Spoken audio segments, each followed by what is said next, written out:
Hello everyone, welcome back to Skillweb. In this tutorial, I'm going to show you how to find someone on Tumblr. So let's have a look now.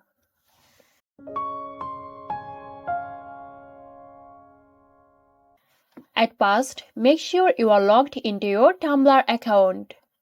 Once logged in, look for the search bar at the top of your dashboard.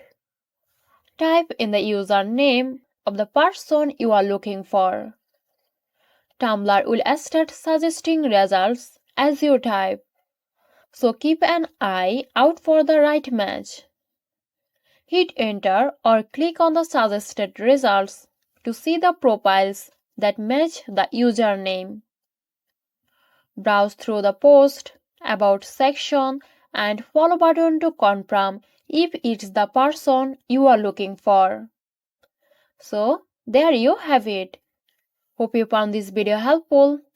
Stay tuned for more helpful tutorials here at Skillweb. This video is sponsored by Xirosoft. Xirosoft offers graphic design, UI UX design, digital marketing and web development. Elevate your brand with Xirosoft today. For more details, check the description box.